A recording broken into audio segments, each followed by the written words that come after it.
So I think like you are on live. So नमस्कार दोस्तों, मैं रोहित गुप्ता, फार्मासिस्ट की आवाज आपकी आवाज। और नेशनल फार्माकोविजिलेंस वीक सेलिब्रेशन चल रहा है अभी 18 से 27 तक हमने प्रोग्राम रखा गया है। और पूरी इंडिया में नेशनल फार्माकोविजिलेंस वीक सेलिब्रेट किया जा रहा है। और ये जो नेशनल फार्माकोविजिलेंस वीक है पेशेंट सेफ्टी को लेकर है। और इस नेशनल फार्माकोविजिलेंस वीक का जो थीम भी है वो इसीलिए रखा गया, a step towards patient safety. जब पेशेंट सेफ्टी की बात आता है तो that means something related to the patient, यानी हम पेशेंट के हित में बात कर रहे हैं और उनकी सेफ्टी की बात कर रहे हैं। तो ये बहुत इंपॉर्टेंट हो जाता है। तो ये सेशन बहुत, आज डिबेट नहीं है, ये एक सेशन है जो एक पेशेंट है उनको अवेयरनेस कैसे देना है, उनको एजुकेट कैसे करना है। बिकॉज अभी आए दिनों में कोविड जो कोरोना वायरस काल जो है, इस बहुत सारे ऐसे लोग हैं जिन्होंने बहुत सारे कोविड वैक्सीन भी लगाया या तमाम सारे ऐसे मेडिकेशन लिया, उनको बहुत तरह के साइड इफेक्ट भी देखने को मिला, बट उनको एक सही पाथ मिला नहीं कि कहाँ पे उन्हें रिपोर्ट करना है। बिकॉज ऐसा कुछ अवेयरनेस प्रोग्राम नहीं चलाया जा रहा था। यही कारण है कि इस साल जो नेशनल फार्माकोविजिलेंस वीक है हर जगह सेलिब्रेट किया जा रहा है। तो हम सारे बहुत सारे पेजेस पे, सोशल मीडिया पे, इवन इंडियन फार्माकोपिया कमीशन जो है वो सेलिब्रेट कर रहे हैं। तो फिर हमारे साथ हर्ष देशमुख जी जुड़े हुए हैं जो इंडियन फार्माकोपिया कमीशन में है और एज ए फार्माकोविजिलेंस ऑफिसर काम कर रहे हैं। और वो तमाम सारी आपसे शेयर करेंगे कि किस तरह एडीआर को रिपोर्ट करा जाता है, यदि उसका रिपोर्टिंग का क्या फायदा होता है। तमाम सारे ऐसे पहलू पे हम बात करेंगे और चर्चा को फिर आगे बढ़ाएंगे। तो मैं हर्ष देशमुख की तरफ जाऊंगा। हर्ष देशमुख जी, वेलकम। आपको बहुत बहुत स्वागत है आपका फार्मासिस्ट की आवाज के पेज पे। आप फर्स्ट टाइम आज आए हैं, तो वेलकम इन द फार्मासिस्ट की आवाज पेज सारे हमारे टीम की तरफ से। तो ये नेशनल फार्माकोविजिलेंस वीक जो सेलिब्रेट किया जा रहा है, ये पेशेंट और उसका थीम हम लोगों ने देखा, स्टेप टुवर्ड्स पेशेंट सेफ्टी। तो ये जी थोड़ा सा फार्माकोविजिलेंस को आप बताइएगा और उसके क्या मतलब फायदा क्या है एक्चुअली, क्योंकि ये जो प्रोग्राम है वैसे लोगों के लिए भी है जो कि फार्मेसी से प्रोफेशन नहीं है। वो आमतौर पे दवाइयां खाते हैं, उनको साइड इफेक्ट नजर आता है, बट वो उन्हें समझ भी नहीं आता उन्हें करना क्या है। तो थोड़ा जी बहुत आसान जो होता है, हम ज्यादा टेक्निकल वर्ड में बात नहीं करेंगे ताकि लोगों को समझ में आए। तो आप थोड़ा जी ये जो नेशनल फार्माकोविजिलेंस वीक है मनाया क्यों जा रहा है और रिपोर्टिंग के क्या है, तमाम सारे थोड़ा थोड़ा हम स्टेप बाय स्टेप जाएंगे। थोड़ा नेशनल फार्माकोविजिलेंस वीक के बारे में बताएं और क्यों जरूरी है। यस सर, थैंक यू नमस्कार। So much. नमस्कार दोस्तों। मैं हूं हर्ष देशमुख। मैं एक फार्माकोविजिलेंस एसोसिएट हूं फार्माकोविजिलेंस प्रोग्राम ऑफ इंडिया में, जो कि संचालित होता है आईपीसी गाजियाबाद से। और मैं पोस्टेड हूं Chandulal Chandrakar medical college, district Durg, Chhattisgarh में। तो ग्रेट। हम लोग अभी इसलिए मिले हैं और हम हमारा जो आईपीसी है वो सेलिब्रेट कर रहा है 17 to 23 नेशनल फार्माकोविजिलेंस वीक। ये इस साल से हमारा पहला मतलब सेलिब्रेशन है दोस्तों, कि एक फार्माकोविजिलेंस वीक मनाए। जैसे वर्ल्ड पेशेंट सेफ्टी डे होता है, फार्मासिस्ट डे होता है, उसी प्रकार हम ये फार्माकोविजिलेंस वीक मना रहे हैं। इसमें हम राइट। मुख्यतः मतलब अवेयर कर रहे हैं लोगों को। जैसे हेल्थ केयर प्रोफेशनल्स को काफी आइडिया होगा फार्माकोविजिलेंस के बारे में, लेकिन एक आम एग्जैक्टली। पब्लिक और जिसको नहीं पता है वो भी अवेयर हो इस प्रोग्राम के बारे में, और उसको पता चले कि ये होता क्या है। और हमारा आज का जो टॉपिक है डिस्कशन का वो है हाउ टू रिपोर्ट एडीआर। तो इसके बारे में भी मैं आपको बताऊंगा ये प्रोग्राम कैसे चलता है, एडीआर क्या होता है। एग्जैक्टली तो एग्जैक्टली।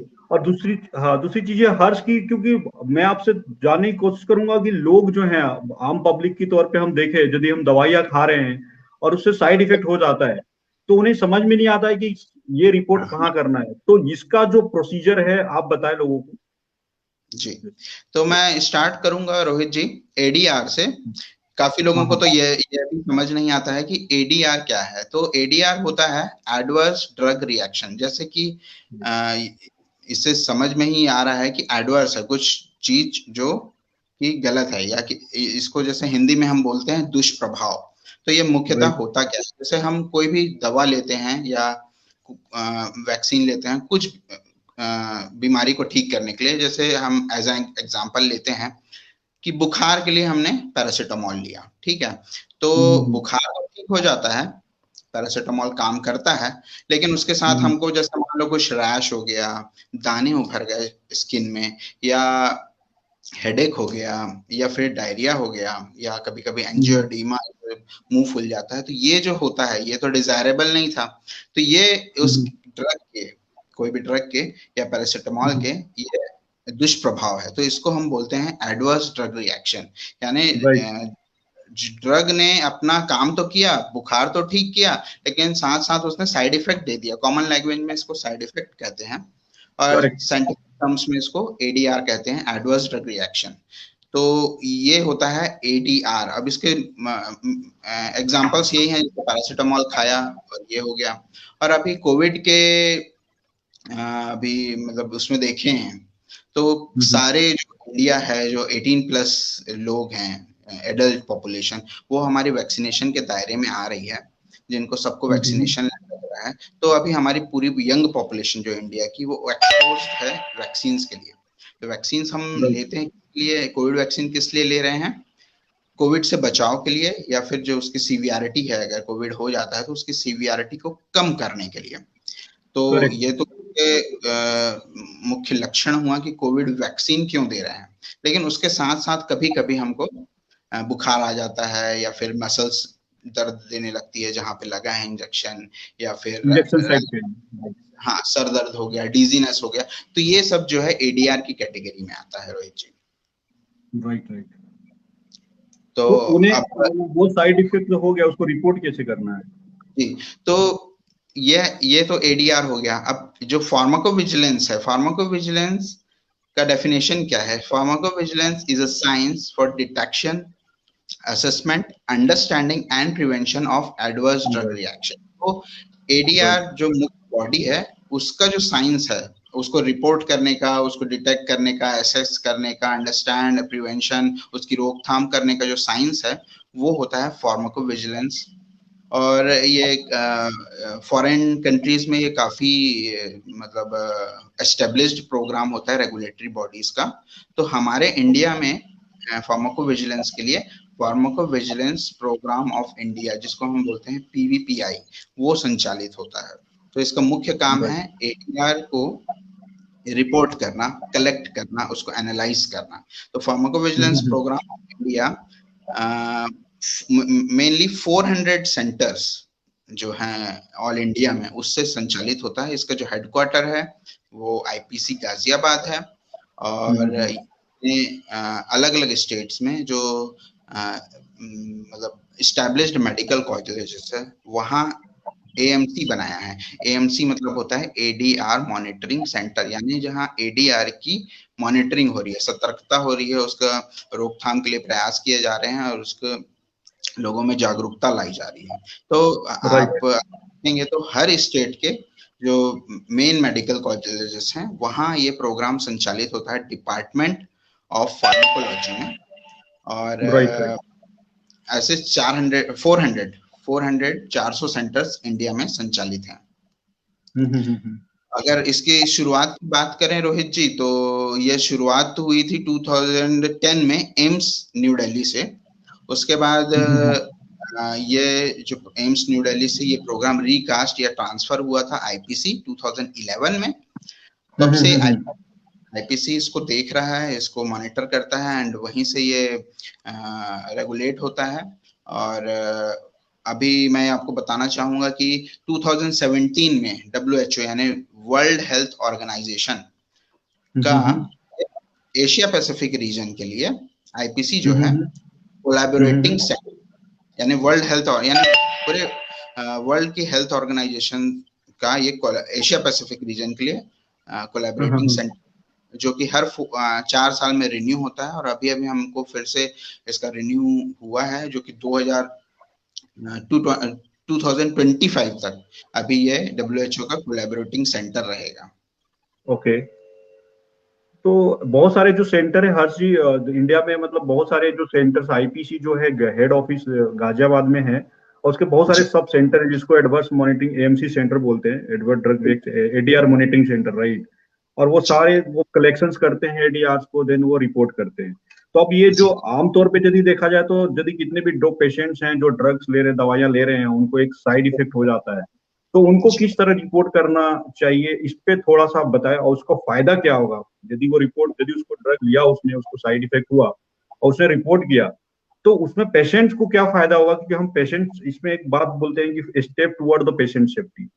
तो रिपोर्ट तो कर दिया, उसको फायदा क्या होगा, और तमाम सारी चीजों पे आप उसको थोड़ा डिटेल में बताइए। और पेशेंट, और दूसरी चीज के पहले सवाल ये मेरा है कि एडीआर रिपोर्ट कैसे करेंगे? क्या बिल्कुल मतलब एक इजी तरीका है? राइट। जी जी।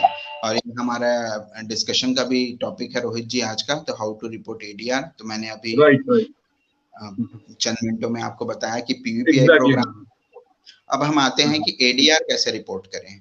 तो जैसे मैंने आपको बताया कि 400 सेंटर्स हैं इंडिया में। तो पहला तो माध्यम यही है, मीडियम यही है कि आपको अगर कोई एडीआर होता है, जो दुष्प्रभाव होता है, वो जाके आप अपने नियरेस्ट मेडिकल कॉलेज, जो भी वहाँ पे मेडिकल कॉलेजेस होंगे, जैसे अभी जैसे एम्स है, बहुत सारे इंडिया में खुल रहे हैं, वो सारे एक एडीआर सेंटर्स हैं।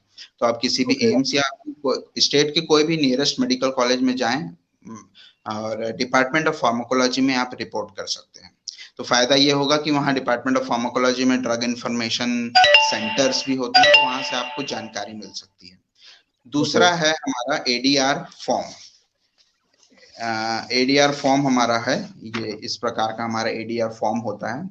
ये काफी सिंपल लैंग्वेज में आप इसमें अपना नाम तो कॉन्फिडेंशियल रहता है, अपना जो मेडिसिन खाया है आपने, उसका क्या साइड इफेक्ट हुआ है और कब हुआ है, कितने दिन बाद हुआ है, उसका बैच नंबर और उसकी एक्सपायरी डेट, उसकी मैन्युफैक्चरिंग, ये सब उसमें आप बता सकते हैं डिटेल कि कौन से ड्रग से और आपको क्या दुष्प्रभाव हुआ है। तो इसमें एक ज्यादा लंबी फॉर्म नहीं है, बहुत ही छोटा सा फॉर्म है, ज्यादा जानकारी नहीं मांगी जाती है।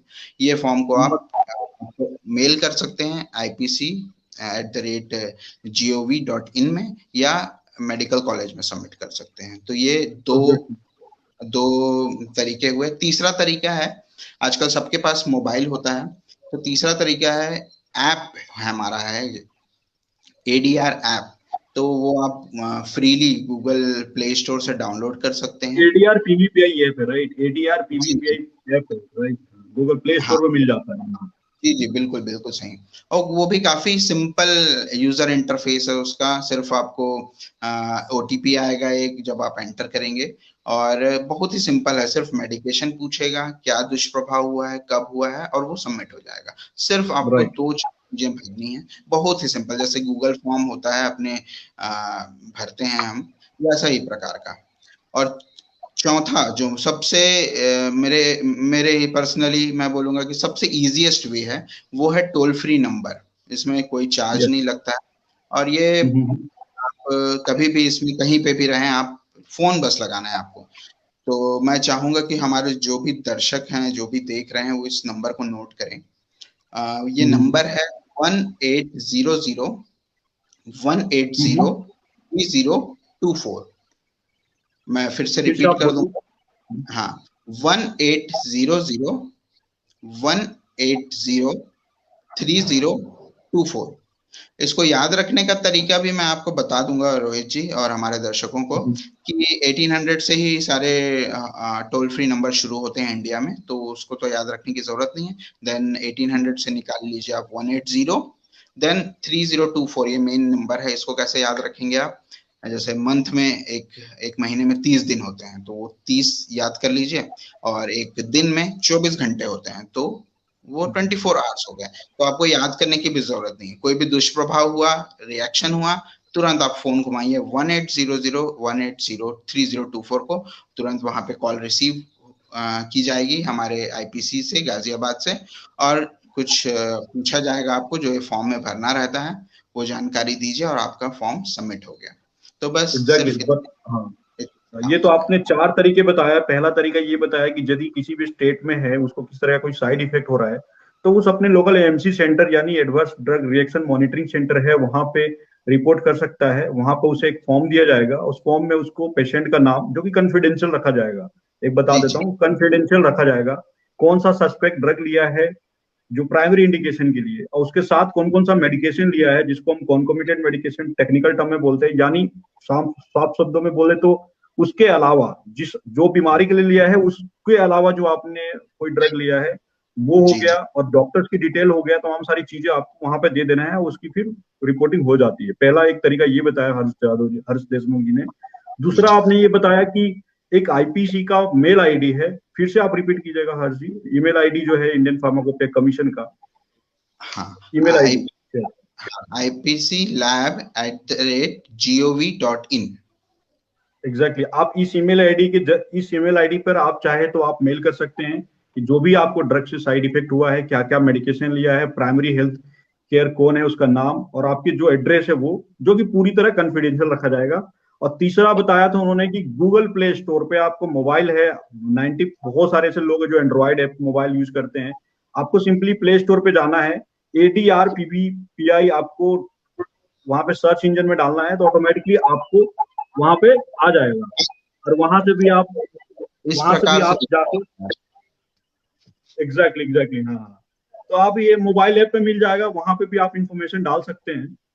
हम्म, तो वहां से भी आप रिपोर्टिंग कर सकते हैं, उसमें भी बहुत सिंपल क्वेश्चंस होते हैं, एग्जैक्टली अभी हर्ष जी ने दिखाया आपको। तो वो चौथे तरीका उन्होंने टोल फ्री नंबर बताया, जो कि बहुत ही आसान तरीका है। आपको फोन करना है सीधे इंडियन फार्माकोपिया कमीशन जो गाजियाबाद है, वहां पे जो भी फार्माकोविजिलेंस ऑफिसर्स होंगे आपके कॉल रिसीव करेंगे, और आपके जो है वहां पर आपका जो वहां पे जो भी इंफॉर्मेशन है आप दे सकते हैं। उसके बाद वो आपका इंटर हो जाता है उनके सेफ्टी डेटाबेस, जो उनको अभी वो अपने तरीके से VG Pro तमाम सारे से सेफ्टी डेटाबेस यूज करते हैं अपने एनालिसिस के लिए, तो आपका वहां पे रजिस्टर हो जाएगा। सो हर्ष, थैंक यू सो मच, आपने 4 तरीका बताया, बहुत ही आसान तरीका है और हर लोगों को ये जानना चाहिए। इवन जितने भी इंडिया में फार्मासिस्ट है या फार्मासिस्ट डॉक्टर्स हैं या जो आम नागरिक है जो दवाइयां लेते हैं, ये पूरी पेशेंट सेफ्टी के लिए है, जो हमारे जितने भी इंडिया में है। क्योंकि ये सब चीजें ज्यादातर मैंने देखा है, लोग ये तो साइड इफेक्ट की बातें करते रहे हैं, बहुत सारे कोविड पे बात हुआ कि ये हो रहा है, मैग्नेटिक इफेक्ट दे रहा है या डेथ हो जा रहा है, बट किसी ने नहीं बताया मीडिया में कि कहाँ उस चीज को रिपोर्ट करना है। सिर्फ जी सोशल जी मीडिया पर रिपोर्ट करने से नहीं होगा, आपको रिपोर्ट वहां करना है जहां पे ऑथराइज सेंटर बनाया गया है गवर्नमेंट की तरफ से, और ये जो है पेशेंट सेफ्टी के लिए बनाया गया है और ये आपके लिए बनाया गया है। तो ये 4 जी। तरीके बहुत ही आसान तरीके से आपको बताया है। और आप जितनी, खासकर इतने वैक्सीन लोगों ने लिया है, गांव में लोग भटकते रहते हैं कि हमें ये हो गया वो हो गया, तो आपको भटकने की जरूरत नहीं है, आपको टोल फ्री नंबर पे फोन करना है यदि आपको कुछ भी नहीं पता चल रहा है तो। राइट हर्ष जी? यस हर्ष जी। अब दूसरी चीज मैं आपसे पूछूंगा। हेलो, हर्ष हाँ जी, हाँ आपकी आवाज आ रही है? आवाज आ रही है हाँ। मेरी? हाँ जी, हाँ जी जी। जी। हर्ष जी, तो ये तमाम सारे आपने चीजें, 4 मेथड बताया आपने रिपोर्टिंग का। तो दूसरा सवाल ये है, सपोज पेशेंट ने तो रिपोर्ट कर दिया, ठीक है, तो उनको फायदा क्या होगा? हाँ, हाँ, मैं आता हूँ रोहित जी उस पॉइंट पे। और उससे पहले ना, जैसे आपने अभी बताया कि काफी सारे लोग कोविड वैक्सीन लगा रहे हैं गांव में, हाँ मुख्यतः जी, हाँ, लोग बिल्कुल बिल्कुल, हाँ। करते रहते हैं। तो सबको ना ये एक ऐसा नॉर्मल एक कार्ड मिलता है ना, वैक्सीन का कार्ड मिलता है जिसमें वैक्सीन क्या है, क्या उसके फायदे हैं, ये मिलते हैं। तो इस कार्ड में भी आपको बताया गया है कि जो माइनर साइड इफेक्ट्स हैं, हल्के फुल्के जो हैं, वो क्या क्या हो सकते हैं, है ना। तो जैसे कई लोग मतलब उनको पता ही नहीं रहता है कि उनको क्या हुआ है, साइड इफेक्ट अगर कुछ हुआ है तो, है ना। तो उसमें राइट। इसमें भी इस कार्ड में बताया गया है, जैसे हल्का बुखार आ जाए, हरारत हो, मसल पेन हो, या फिर डिजीनेस, है ना, बेचैनी लगने लगे, तो ये जो मतलब ये जो साइड इफेक्ट्स हैं, ये अगर वैक्सीन लगाने के बाद होता है, तो यही दुष्प्रभाव है, माइनर से साइड इफेक्ट्स हैं। जैसे बच्चों को भी एग्जैक्टली। हम अगर निमोनिया के वैक्सीन लगाते हैं, या फिर कोई भी पेंटावेलेंट वैक्सीन लगती है, फ्लू की वैक्सीन लगती है, तो देखा जाता है कि उनको 1-2 दिन बुखार रहता है। तो ये घबराने वाली बात नहीं है। तो जो वैक्सीन हेजिटेंसी हो रही है इंडिया में, काफी सारे लोग वैक्सीन से दूर भाग रहे हैं कि नहीं नहीं हम नहीं लगाएंगे, ये अवेयरनेस की कमी है। तो एग्जैक्टली। अगर आपको ऐसा कुछ भी होता है, जो कि इसमें कार्ड में भी लिखा हुआ है कि घबराने की बात नहीं है, थोड़े बहुत अगर आपको माइनर से साइड इफेक्ट्स होते हैं, तो यही आपको बताना है। इसमें भी कोई ऐसे सोचने वाली बात नहीं है हर्ष, मैं थोड़ी देर के लिए रुकूंगा आपको। तो आपने बताया कि ये जो साइड आपने जो बताया, आपने एक पॉम्पलेट दिखाया, उसमें साइड इफेक्ट मेंशन है कि आपको वैक्सीन लगता है तो इस तरह के साइड इफेक्ट आपका कॉमन है, जो कि हाँ तय है, हो सकता है नहीं भी हो सकता है, बट उससे घबराना नहीं है। उसके अलावा बहुत सारे ऐसे लोगों ने कंप्लेन किया जो कि थ्रोम्बोइम्बोलिज्म हुआ, ब्लड क्लोटिंग हुआ, जो कि वो उस पे दिया हुआ नहीं था, वो पोस्टर्स पे जो आपने दिखाया। तो उसके अलावा जो हो रहा है, तो उनको वो तो रिपोर्ट करना ही है, वो तो निश्चित आपको करना ही है, राइट जी। हाँ, ओके। तो उसको तो सपोज यही। अभी, हाँ, हाँ और बताओ, इसका फायदा ये है कि हाँ, जब यही आप मैं रिपोर्ट नहीं करिएगा तो लोगों हाँ को पता नहीं चलेगा, ना तो yes, उनको पता चलेगा कि एक्चुअल पार्टिकुलर पॉपुलेशन में, एक लार्ज पॉपुलेशन में जो वैक्सीन लग रहा है तो उससे क्या उसका। साइड इफेक्ट आ रहा है। यही हाँ कारण है कि रिपोर्ट। हाँ जी, बोलिए बोलिए। हाँ, तो रोहित जी इसी पे मैं आ रहा था। तो ये तो हाँ हाँ हमारे हो माइनर साइड इफेक्ट्स, तो ये पता रहता है लोगों को, है ना, कि ये थोड़े सी मतलब माइनर, माइल्ड है, बहुत ही माइल्ड है, ये आएंगी ही आएंगी। तो हाँ ऐसे हाँ ही ये जो प्रोग्राम है फार्माकोविजिलेंस प्रोग्राम, आप जो बोल रहे थे, इससे लोगों को फायदा क्या होगा, इस प्रोग्राम का फायदा क्या है? तो फायदा यही है कि अगर आप ये सब चीजें जो होती है, माइनर सी चीज भी अगर आप रिपोर्ट करेंगे तो उसका एक डाटा तैयार होगा। ये जो पूरा है सिस्टम, ये पीवीपीआई आईपीसी पे जाता है, डाटा तैयार होता है इसका, और ये फिर सबमिट होता है डब्ल्यूएचओ को, उपसाला मॉनिटरिंग सेंटर में। तो राइट ये जैसे माइनर साइड इफेक्ट्स आपने बताए, साथ ही साथ अगर किसी को बहुत ही कम होता है, वैसे तो जैसे आपने कहा ब्लड क्लॉटिंग, तो इंडिया में उसकी फ्रीक्वेंसी है 10 लाख में एक केस। तो अगर रिपोर्टिंग कल्चर आएगा हमारे देश में, सबको पता रहेगा और सब रिपोर्ट करेंगे, अवेयर रहेंगे, तो वो ब्लड क्लॉटिंग भी इवेंट भी रिपोर्ट होगा। हमारे पास क्या रिपोर्ट की कमी हो जाती है, तो हमको ये लगता है कि ये हो ही नहीं रहा है करके। लेकिन अगर आप रिपोर्ट राइट करेंगे तो पता चलेगा कि ये भी हो रहा है। जैसे हमने देखा कि यूएस में, यूके में, काफी सारे देशों ने बीच में थोड़ी समय के लिए, एक वीक के लिए वैक्सीनेशन ऑन होल्ड कर दिया था। क्यों किया था? ब्लड क्लॉटिंग की वजह से। फिर उसका करेक्ट एनालिसिस हुआ, असेसमेंट हुआ, फिर देखा गया कि ये तो बहुत ही कम, रेयरेस्ट इवेंट है, 10 लाख में एक को हो रहा है। तो फिर उसको फिर से चालू कर दिया गया। तो सबसे, इसका सबसे मेन इंपॉर्टेंस है बेनिफिट रिस्क रेशियो, यानी ये दवाई कितनी फायदेमंद है, वो ये एस्टेब्लिश हो जाता है। आप मतलब बोलते हैं ना बोलचाल की भाषा भाषा में कि लिख के दे दो, तो ये आप लिख के दे सकते हैं कि कोविड वैक्सीन बहुत ही ज्यादा सेफ है, इससे कोविड होने के चांसेस, सिवियरिटी होने के चांसेस कम हो जाते हैं।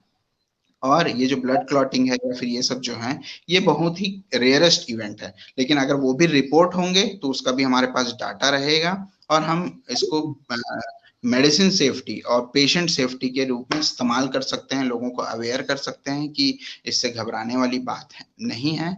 ये वैक्सीन, ये दवाई पूर्णतः सेफ है, और आपको इसको लगाने से कुछ हानि नहीं होगी।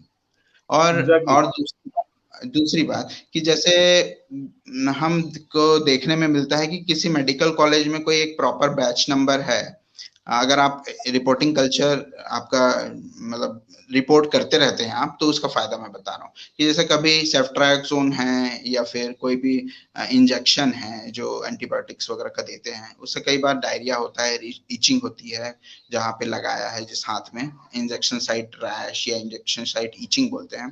तो कभी कभी ये देखने में आता है कि वो सिर्फ एक बैच नंबर से है, मतलब सारी रिपोर्ट्स में सेम बैच नंबर है। तो उससे आप ये आकलन कर सकते हैं कि ये ड्रग के कारण नहीं हो सकता है, इस बैच में कुछ खराबी है। तो आगे जाके आप मतलब ज्यादा अगर रिपोर्ट हुआ तो उस बैच को आप ऑन होल्ड कर सकते हैं, उस बैच को आप रिकॉल कर सकते हैं, इवन आप मैन्युफैक्चरर्स को बता सकते हैं कि आपके इस बैच नंबर में ये रिएक्शंस आ रहे हैं, तो आप रेक्टिफाई कीजिए उसको। तो ये इसका फायदा है। कई बार ऐसा होता है कि उस पर्टिकुलर जगह के लोग, जैसे नॉर्थ ईस्ट के लोग हो गए या सेंट्रल एशिया, सेंट्रल इंडिया के लोग हैं जहाँ ह्यूमिड वातावरण है, उसके कारण कुछ साइड इफेक्ट हो रहा है। तो डेमोग्राफिकली भी हम ये पता कर सकते हैं कि कहाँ साइड इफेक्ट्स हो रहे हैं। एग्जैक्टली जैसे एग्जैक्टली जैसे ये जो ब्लड क्लॉटिंग की जो समस्या है, ये फॉरेन देशों में ज्यादा है रोहित जी। हमारे देशों में, हमारे इंडिया में मैं पर्टिकुलरली बात करूंगा, जो हमारे पीवीपीआई का डाटा है उसमें ज्यादा इंडियन पॉपुलेशन में ये नहीं देखा गया है। Right right.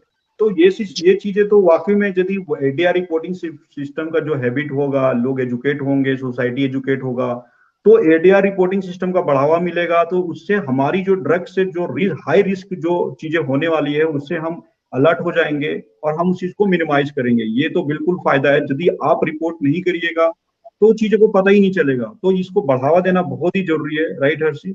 और जितने जी और इसे बढ़ावा कौन दे सकता है? जितने भी हेल्थ केयर प्रोफेशनल है हमारे, देखा जाए तो डॉक्टर्स की कम्युनिटी मोर देन 12 लाख है।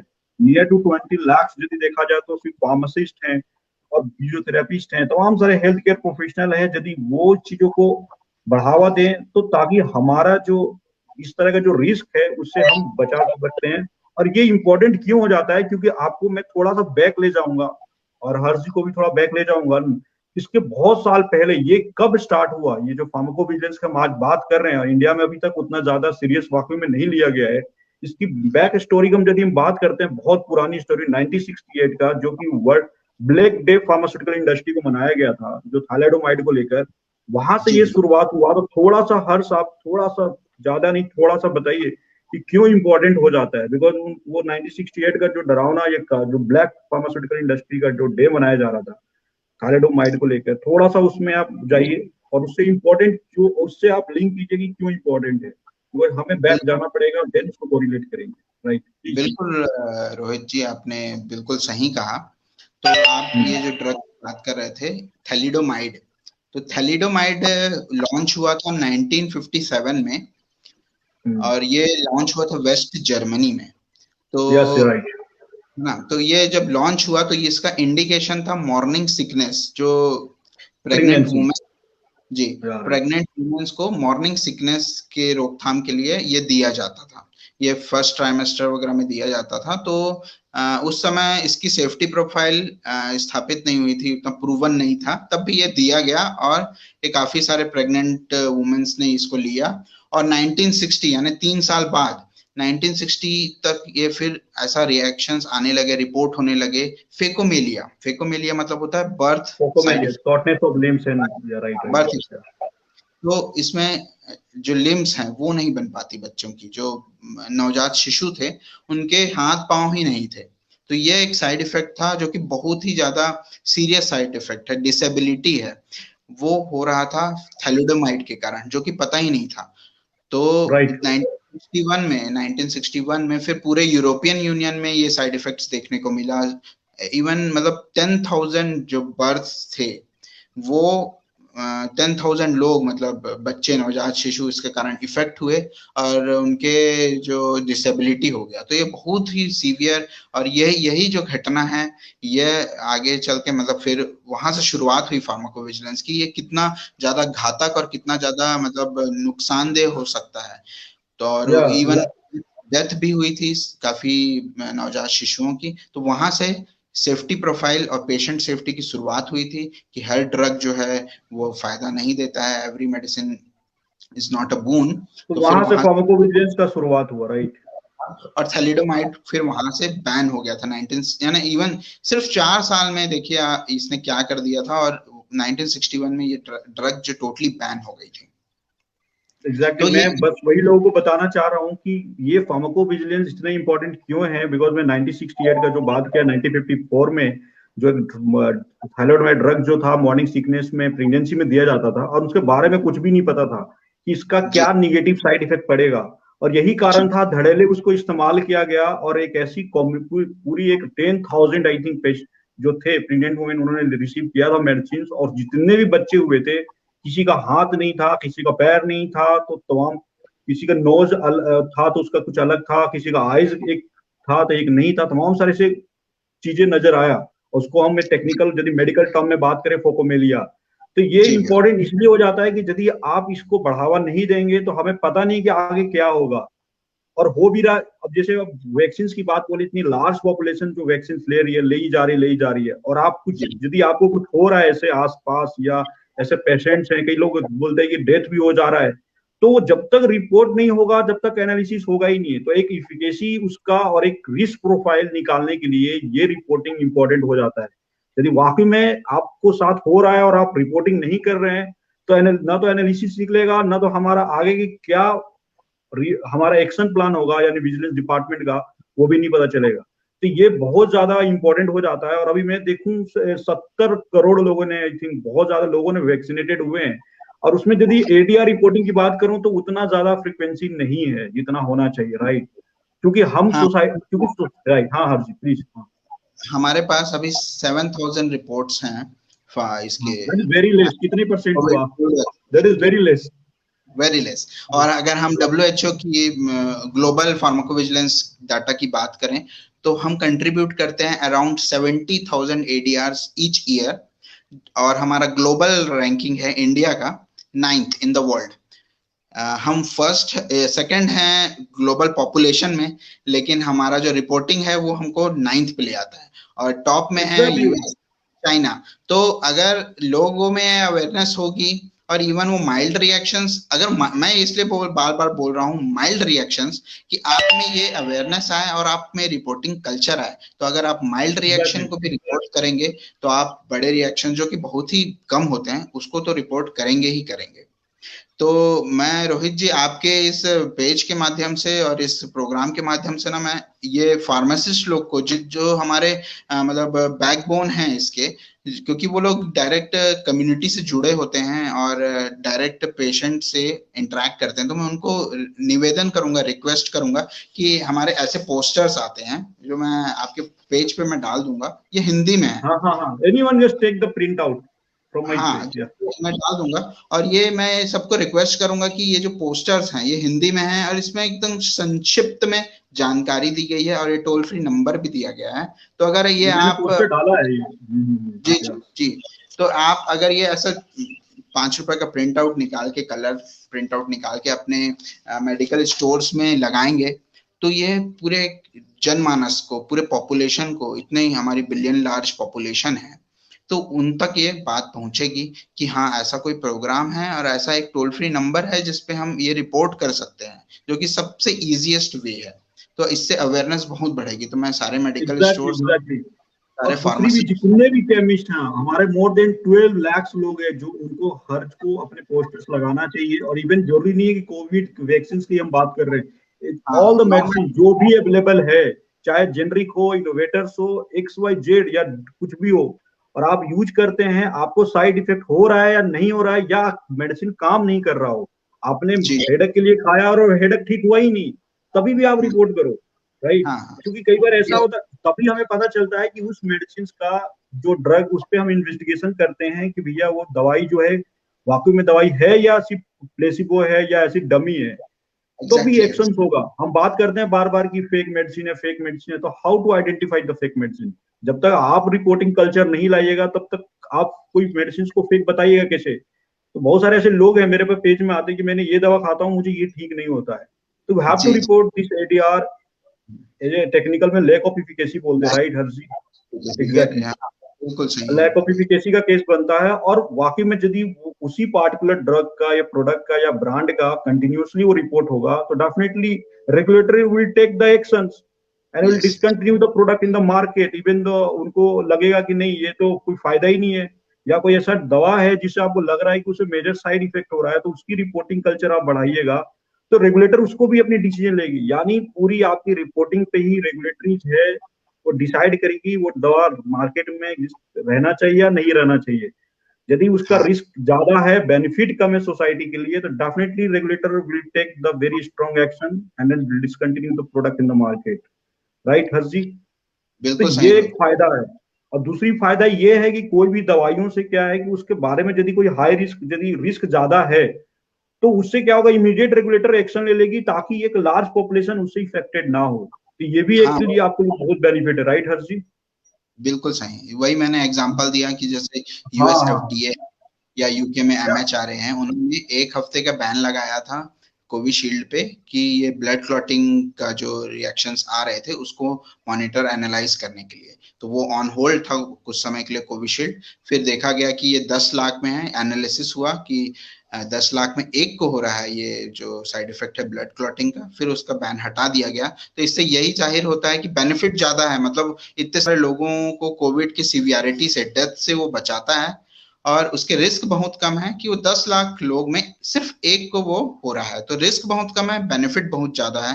तो इसलिए ये बेनिफिट रिस्क रेशियो स्थापित हुआ, इंसिडेंट रिपोर्ट हुए, और फिर वो सेफ, मतलब प्रूवन सेफ्टी उसकी साबित हो गई। एग्जैक्टली। जितने ज्यादा रिपोर्टिंग होगा उतने ज्यादा जो साइंटिस्ट हैं उनको रिस्क बेनिफिट प्रोफाइल करने में आसानी होगा, उसको प्रोडक्ट को कंटिन्यू करना है या डिसकंटिन्यू करना है, उस पर डिसीजन मेकिंग के लिए उनको बहुत ही आसान होगा। क्योंकि ये चीज देखा गया है कि एक लार्ज पॉपुलेशन तो ले रही है, जब हम एनालिसिस करने बैठे हमारे पास डेटा ही नहीं होता है, that is very tough to calculate the efficacy for the particular medicine, उसको एफिकेसी हम निकाल नहीं पाते हैं। बिकॉज अभी कोविशील्ड, अभी वैक्सीन की बात करूं, 70 लोगों ने, more than 17 crore peoples are vaccinated with the covid vaccine, but उनकी बेनिफिट की मैं बात करूं रिपोर्टिंग का, तो बहुत ही कम है, राइट हर्ष जी? बिल्कुल सही हाँ, रोहित जी। तो आप यदि उस तरह की चीजें करते हैं तो एक सोसाइटी को और बाकी चीजों को फायदा भी होगा। या प्लीज कंटिन्यू।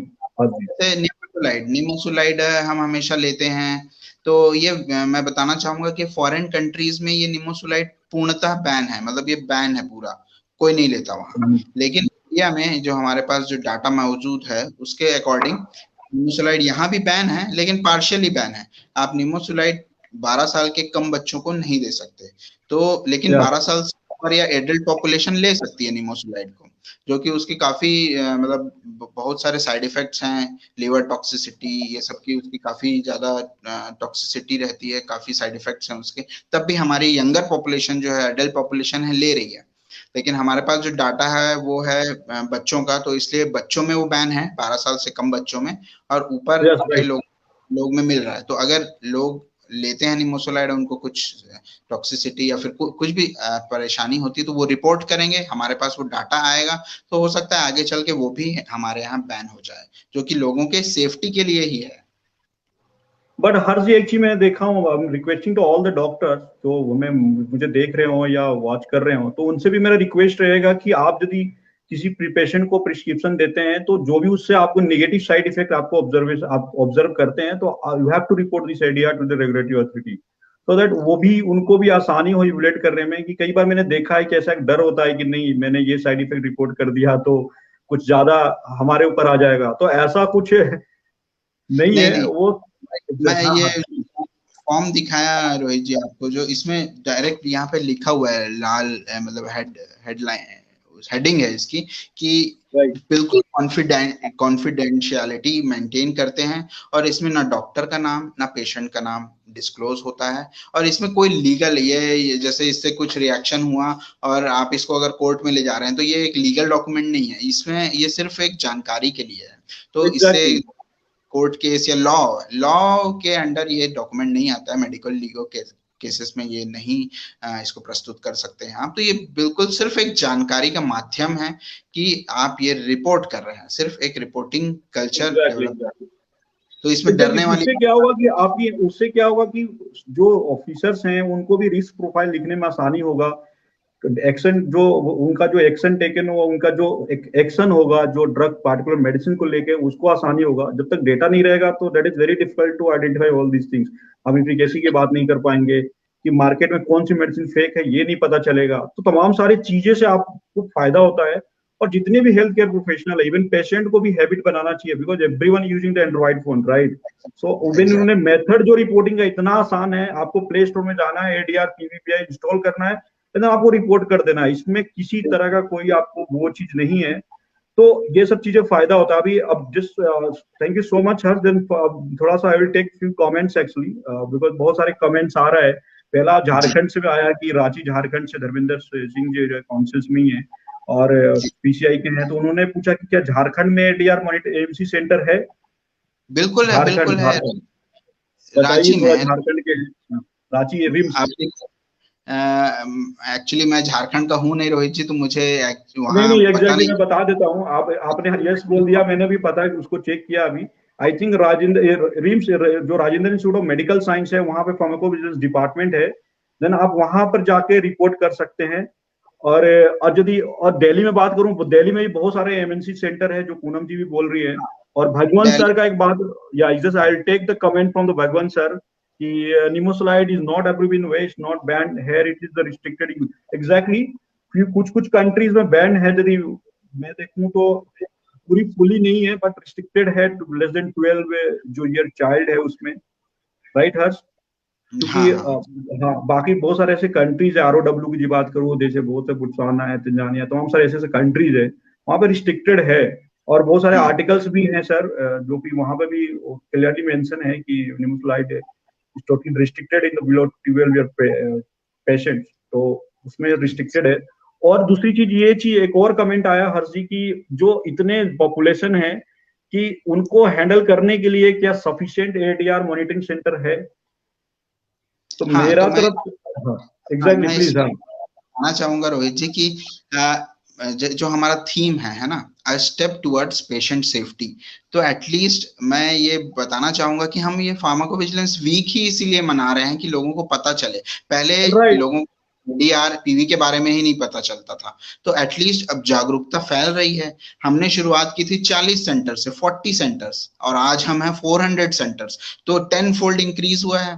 तो आगे भी हमारा ये जो पीवीपीआई का जो विजन है वो है कि सारे मेडिकल कॉलेजेस, इंडिया में जितने मेडिकल कॉलेजेस है, इवन फार्मेसी कॉलेजेस या कॉर्पोरेट हॉस्पिटल्स, उनको पीवीपीआई के दायरे में लाएं, तो और एक बहुत बड़ा मतलब एक इकोसिस्टम क्रिएट हो। एग्जैक्टली। अब अभी अभी धर्मेंद्र सर का जो मैसेज आया कि भाई गवर्नमेंट रियली एडीआर को लेकर सीरियस है, यदि है तो क्यों फार्माकोविजिलेंस सेंटर नहीं है हर हॉस्पिटल में? तो पहले तो हमें एडीआर कल्चर डेवलप करना पड़ेगा। जब हमारे पास जब एडीआर रिपोर्ट ही नहीं रहेगा तो हम सेंटर्स को स्टार्ट करके क्या करेंगे? इसीलिए मैं पेज पे भी लगातार बोलते रहता हूँ कि हम एडीआर को हैबिट बनाए। यदि हमें साइड इफेक्ट हो रहा है, कोई भी मेडिसिन ले रहे हैं, एक्सोजेड कुछ भी, हमें हैबिट बनाना चाहिए। नहीं, हमें ये दवा खाया, ये ठीक नहीं किया, you have to report this ADR to the regulatory authority. उनके पास भी डेटा आएगा, जब डेटा ज्यादा आएगा तभी तो सेंटर स्टार्ट होगा। तो सर मैं यही बिल्कुल बोलना चाहूंगा कि हमें जितने जो फार्मासिस्ट, यदि हम अपने आप को बात करते हैं, इवन अपॉर्चुनिटीज की बात करते हैं, तो अपॉर्चुनिटीज क्रिएट तभी होगा जब हम अवेयरनेस फैलाएंगे। Because doctors are not even की अवेयरनेस नहीं दे रहे हैं कि भैया ये साइड इफेक्ट हुआ, उसकी जगह दूसरा मेडिसिन लिख देते हैं, यानी शिफ्टिंग तुरंत हो जाता है, बट उसका रिपोर्टिंग नहीं होता है।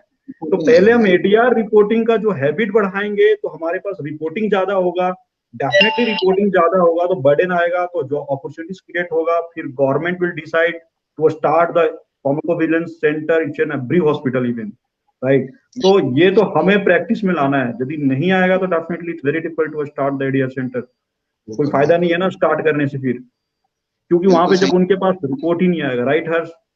बिल्कुल सही। हमारे काफी सारे जो सेंटर्स हैं उसमें मतलब जैसे 400 सेंटर्स हैं, उसमें काफी वैकेंसीज भी आती हैं रोहित जी, तो ये एक एज अ कैरियर अपॉर्चुनिटी भी ले सकते हैं इसमें, एम फार्मा एग्जैक्टली।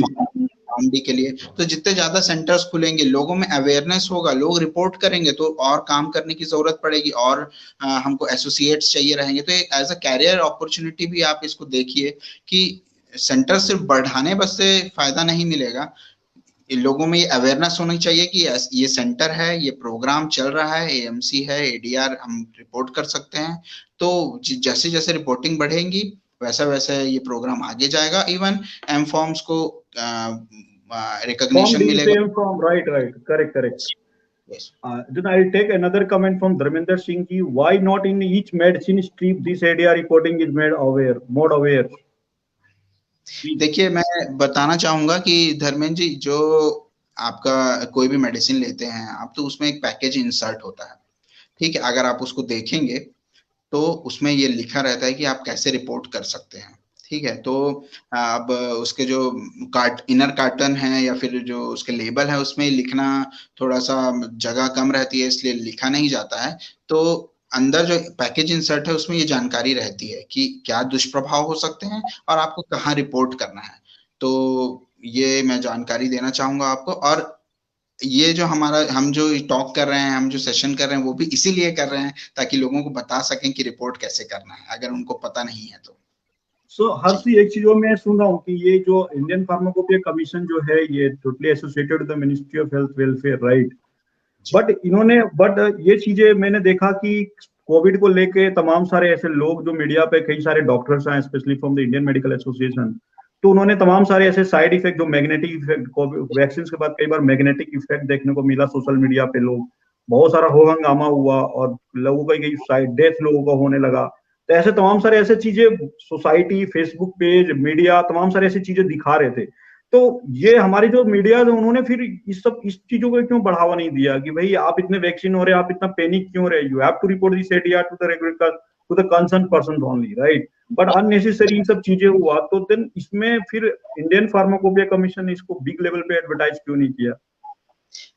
देखिए रोहित जी, वही मैं बताऊंगा कि एडवर्टाइज किया है लेकिन लोगों तक पहुंच नहीं पाया। अब देखिए क्यों बिलियन नहीं लार्ज पहुंच पा रहा है? या बाबा बाबा रामदेव जब बोलते हैं कि थोड़ा सा डाइवर्ट हूँ मैं, कि भाई ये खराब है वो बेटर है, तो पूरे इंडिया में पता चल जाता है। तो हम इस 10 डिजिट का एक टोल फ्री नंबर पूरे देश में हम क्या बांट नहीं सकते हैं? मतलब इतनी अवेयरनेस नहीं चला सकते हैं क्या? उसकी आप लोग नहीं जिम्मेदारी लगता ऐसा?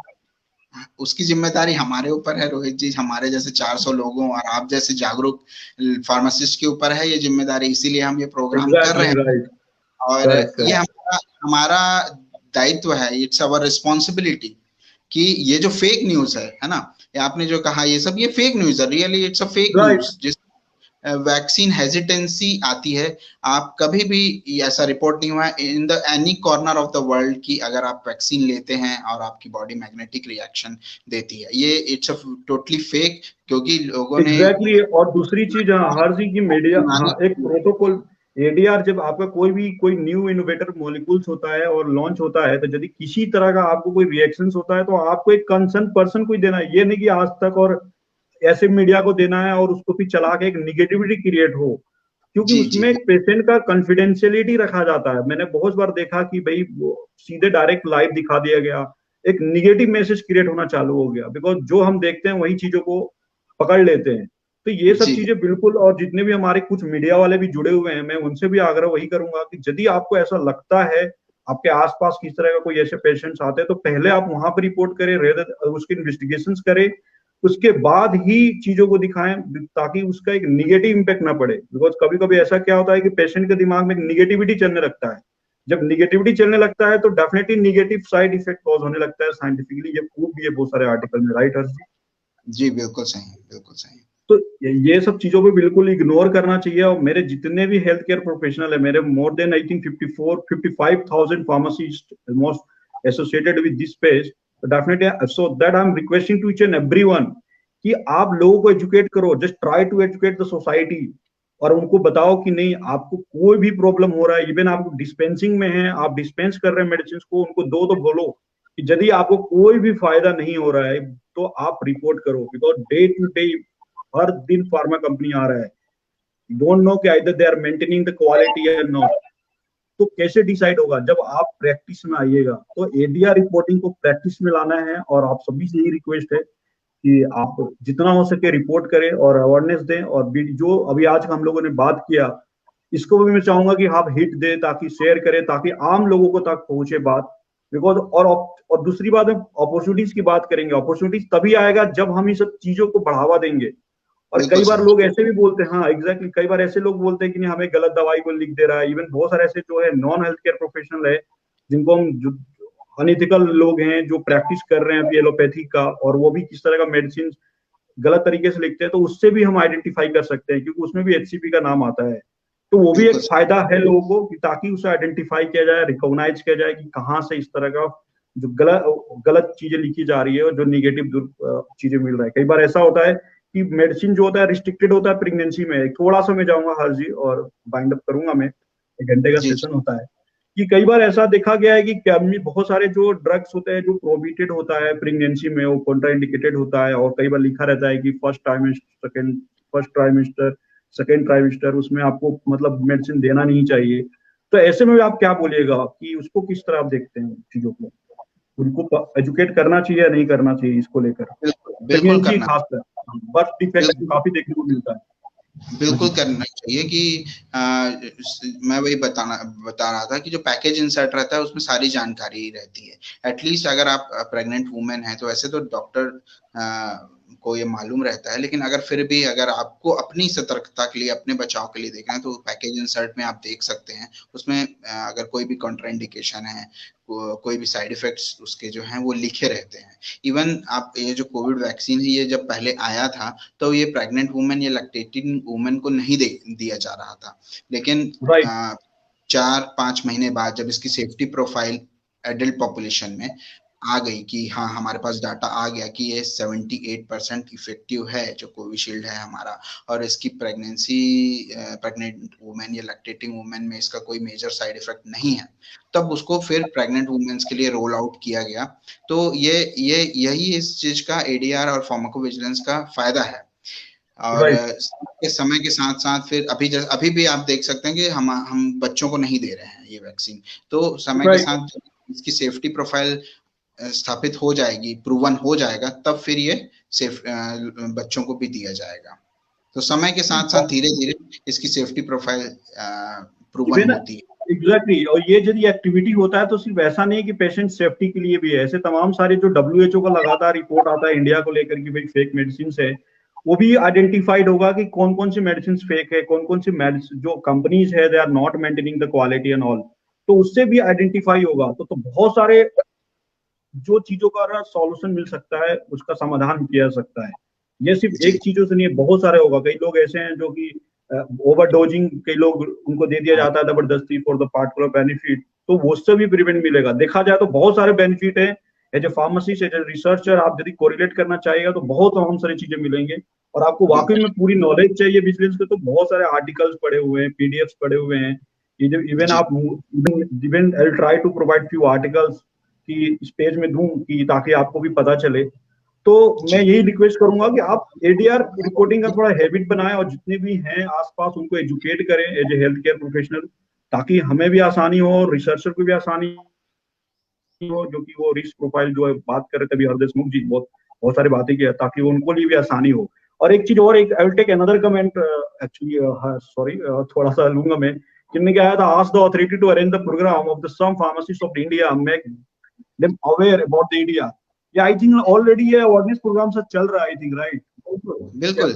अब वही मैं ये हम pharmaco national pharmacovigilance week मना रहे हैं। आप अगर फेसबुक में ये टाइप करेंगे हैशटैग लगा के, तो न्यूमरस ऑफ मेडिकल कॉलेजेस और फार्मेसी कॉलेजेस में ये प्रोग्राम हो रहा है, सेंसिटाइजेशन हो रहा है। ट्विटर में आप जाइए, हैशटैग डालिए, आपको देखने मिलेगा कि कितने अवेयरनेस और कितने मतलब एंथुजियास्टिक। इवन ये पेज भी कर रहा है अर्जी, इवन पेज भी कर रहा है यहाँ पे, इवन फार्मासिस्ट की आवाज, इवन जी। Celebrating the national pharmacovigilance week. हाँ, ये हम सेलिब्रेट ही कर रहे हैं। और अगर हाँ किसी फार्मेसी कॉलेज को अगर सेंसिटाइजेशन प्रोग्राम कराना है, तो बिल्कुल हम ओपन टू ऑल हैं। हम बिल्कुल ये चाहते हैं कि लोगों को जाएं, स्टूडेंट्स पे जाएं, कॉमन पब्लिक्स में जाएं, बताएं। यही तो हमारा काम है। तो ये जो वीक है, ये सिर्फ एक मतलब मीडियम है। बाकी ये काम हम तो रोज करते हैं कि लोगों को अवेयर करें। एग्जैक्टली। बिल्कुल। हाँ, और नेशनल फार्माकोविजिलेंस वीक जो है ना, मैं मुझे ऐसा लगता है ना कि जिस तरह आप सेलिब्रेट कर रहे हैं कि वर्ल्ड फार्मासिस्ट डे को सेलिब्रेट कर रहे हैं, हर जगह जी। आप अपनी जो थीम लगा रखे हैं कि भाई फार्मासिस्ट के बारे में, या तमाम सारे ऐसे अभी थीम डिसाइड किया गया, आई डोंट एक्चुअली, मुझे थोड़ा पता नहीं है। तो उसमें भी आप क्या करें कि इस थीम में इसको भी ऐड करें, फार्माकोविजिलेंस को, कि ADR रिपोर्टिंग कैसे करते हैं। तमाम सारी जितने भी वर्ल्ड फार्मासिस्ट डे, हर एसोसिएशन, मोर देन 150 एसोसिएशन हैं जो सेलिब्रेट कर रहे हैं, बहुत सारे कॉलेजेस सेलिब्रेट करने जा रहे हैं। तो तमाम सारे ऐसे लोग हैं जो उनको बताना चाहिए पेशेंट सेफ्टी के लिए कि भाई ये इम्पोर्टेंट है। और ताकि जो आप प्रोग्राम अभी रखा गया है, आई थिंक जस्ट नियर है, 2 days नियर है, राइट, वर्ल्ड फार्मासिस्ट डे के, तो हम आसानी ये से कोरिलेट कर सकते हैं। हाँ जी, हाँ ये बोलिए। भगवान सर पूछ रहे हैं, प्रमोशनल अपॉर्चुनिटीज टू एसोसिएट्स। मतलब हम जैसे एसोसिएट्स की के प्रमोशन के बारे में पूछ रहे हैं कि इस प्रोग्राम के नहीं, प्रमोशन के actually, बारे what they are talking in a different way actually. So later we'll discuss on that में। because our program is Rohit, more related to only ADR. हाँ, नहीं ये नहीं नहीं देखिए नहीं, हिंदी में, उसके नहीं हिंदी नहीं, में that is पोस्ट the करने के लिए। तो ये काफी जैसे लीफलेट्स हैं, बैनर्स हैं, ये हम डिस्ट्रीब्यूट करते हैं कॉमन पब्लिक को कि उससे प्रमोट हो। ये एकदम सिंपल लैंग्वेज में हिंदी में है, ये देखिए। तो ये मतलब सिंपल कॉमन पब्लिक को, कि इतना बताना नहीं उनको ADR और फार्माकोविजिलेंस, बस ये हिंदी में हम बता देते हैं कि अगर कुछ कोई भी दुष्प्रभाव आता है तो आप ये करें। तो उसको सिंपल हिंदी लैंग्वेज में पता चल जाता है प्रोग्राम के बारे में भी, और उसे करना क्या है। तो अवेयरनेस, मेन अवेयरनेस है। फिर ये पहला स्टेप है, स्टेप टुवर्ड्स पेशेंट सेफ्टी। उसके बाद तो अभी लंबा सफर तय करना है रोहित जी। अभी एक्चुअली मैं थोड़ा कंफ्यूज हो गया कमेंट्स, एक्चुअली वो tell about the promotional opportunity and तो थैंक आप यू सो मच हर्ष, आपने। हाँ, और दूसरी चीज, आप अभी आपको अभी लोगों को जितने भी हैं उनको भी सेलिब्रेशन यदि हो रहा है वर्ल्ड फार्मासिस्ट डे में, उनको भी एजुकेट करना चाहिए सोसाइटीज को, ताकि ये सब चीजें को आसानी से, जो रिसर्चर है यानी आपके सेंटर्स को आसानी से चीजें मिल सके। राइट। और कुछ आप रखना चाहिएगा हर्ष जी? थैंक यू सो मच, आपने बहुत ही कीमती समय दिया और बहुत अच्छे तरीके से आपने बताया। एक बार लास्ट रिपीट में एक बार करना चाहूंगा कि आप फिर से थोड़ा सा रिपीट कर दे कि एडीआर को रिपोर्ट करना कैसे करना है, ताकि बहुत सारे व्यूअर्स को भी आ रहा था कि टोल फ्री नंबर क्या है। तो 4 मेथड इन्होंने बहुत बेहतरीन तरीके से बताया है। एक बार मैं रिपीट करूंगा, then I will take the few comments from the audience and then I will take the final comment from the Harsh. इन्होंने 4 तरीके बताए हैं। आप कहीं भी हैं, आप एमसी सेंटर नियरेस्ट में जाइए, वहां पे रिपोर्ट करिए, या तो दूसरा ईमेल आईडी के है जो हर्ष जी आप बताएंगे अभी थोड़ी देर में, उससे रिपोर्ट करिए, या तो तीसरा तरीका है बहुत आसानी से आपके पास मोबाइल ऐप है उस पर इंस्टॉल करिए प्ले स्टोर से जाके, एडीआर पीबीपीआई आपको प्ले स्टोर मिलेगा, सिंपली इंस्टॉल करना है। 2-4 आपके बारे में, एचसीपी के बारे में यानी डॉक्टर्स के बारे में, कौन सा दवाई ले रहे हैं, और तमाम सारे ऐसे छोटी छोटी इन्फॉर्मेशन देना है जो कि डायरेक्टली आपको सबमिट होगा। और 4 तरीका इन्होंने सबसे आसान तरीका बताया है, टोल फ्री नंबर।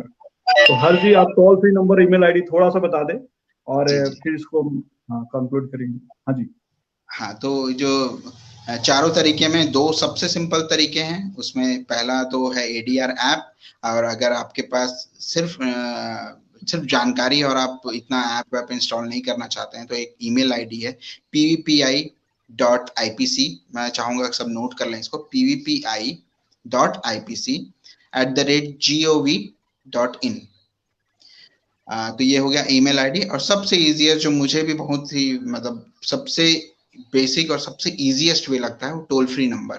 सिर्फ आपको फोन घुमाना है, सबके पास फोन नंबर फिर से रिपीट कर दे ताकि व्यूअर्स को मिल जाए और भी बाकी जो लोग देख रहे हैं जी। 1800-180-3024। मैंने पहले इसको याद रखने का भी तरीका बताया था, मैं फिर से संक्षिप्त में रिपीट कर दूंगा कि 30 यानी मंथ में 30 डेज होते हैं एंड एक दिन में 24 घंटे होते हैं, तो 3024 बस आप इतना याद रखिए। और 1800 तो हमारा टोल फ्री नंबर स्टार्ट होता ही है वहां से। तो ये काफी इजी भी है याद करने के लिए, और काफी इफेक्टिव है और easiest way to report ADR. और अंत में मैं रोहित गुप्ता जी को बहुत बहुत धन्यवाद देना चाहूंगा। और फार्मासिस्ट की आवाज, मैं भी एक फार्मासिस्ट हूँ, एक एमफार्म हूँ, तो मेरी आवाज लोगों तक पहुंचाने। Thank you so much Harsh, आपने बहुत ही कीमती टाइम दिया। और एक चीज और लास्ट में मैं ऐड करूंगा, इवन यदि कोई आप कोई ड्रग दवा आप जाते हैं ऑन साइट टूर करने जाते हैं यानी फॉरेन ट्रिप में जाते हैं और आप इंडिया से दवाई लेके जाते हैं, वहां भी आपको किसी तरह कोई साइड इफेक्ट होता है तो वहां से भी आप रिपोर्ट कर सकते हैं और यहाँ से आप मॉनिटरिंग हो सकता है। राइट, तो वो भी एक है जो खासकर जो फॉरेन विजिट जाते हैं ऑन साइट में जाते हैं। राइट हर्ष? जी जी बिल्कुल सही कहा आपने जी। हाँ, तो तमाम सारी ऐसी चीजें। फिर थैंक यू सो मच हर्ष, और जितने भी व्यूवर्स हैं थैंक यू सो मच, आपने 1 घंटा इतनी कीमती समय दिया और लोगों को जितनी हो सके लोगों तक ये आप बात पहुंचाए। और मैं ये अब कभी रिक्वेस्ट किया नहीं कि शेयर करो आप वीडियो का, बट आज मैं ये रिक्वेस्ट करूंगा कि आप बिल्कुल शेयर करिए और आम लोगों को बताइए, जितने रिलेटिव्स हैं आपके, तमाम सारे ऐसे जो आसपास के लोग हैं, ताकि लोगों को पता चले। बिकॉज आप मीडिया पे कुछ और देखते हैं, एक्चुअल में क्या है, क्योंकि भारत में हम इस तरह को बढ़ावा देना हमें बहुत जरूरी है। उससे बहुत ज्यादा प्रिवेंशन और जो बोला जा सकता है कि हेल्थ केयर सेक्टर में जो बोलते हैं ना, इम्प्रूवमेंट आ सकता है। और ये कितना इंपॉर्टेंट है आपने पूरी 1 घंटा सेशन में सुना। यदि हम बात करना चालू करें तो खत्म ही नहीं होगा। मेरे लगता है कि बहुत बड़ा टॉपिक है, खत्म नहीं होगा। और फॉरेन में बाकी देशों में डिबेट चल रहा है, डिस्कशन चल रहा है, तमाम सारे बड़ी बड़ी एक्टिविटी चल रहे हैं, इवन हर कॉलेज कर रहा है। और जितने भी मेरे कॉलेज एकेडमिशियन जो जुड़े हुए हैं, मैं उनसे भी आग्रह करूंगा कि आप भी जुड़े और लोगों को बताएं, एजुकेट करें, स्टूडेंट को बताएं, स्टूडेंट अपने रिलेटिव्स को बताएं, और उनको तमाम सारी चीजें जो हैं, बहुत ही सिंपल वे है, सिंपल तरीका है, इससे ज्यादा सिंपलेस्ट हो ही नहीं सकता। बाकी देशों को भी मैंने देखा हूँ, येलो कार्ड कौन कौन सा है, बहुत सारे ऐसे है, बहुत that is very tough to report ADR, it's not easy. But India में इतना सिंपलेस्ट तरीके से बनाया है कि आसानी से किया सकता है। और कुछ मीडिया जो देख रहे हैं मेरे जो जुड़े हुए हैं, कुछ उनसे भी आग्रह करूंगा कि आप भी प्रमोट करें, निगेटिव चीजें दिखाने के बाद पॉजिटिव चीजें दिखाए, लोगों को सही डायरेक्शन में चीजों को रखे। तो at least toll free number advertise कर दें, प्रमोट कर दें। Exactly right, toll free at least तो करना चाहिए। Thank you so much Harsh, thank you all the viewers, thank you so much. Please join us the voice of pharmacy to Rohit Gupta. Thank you.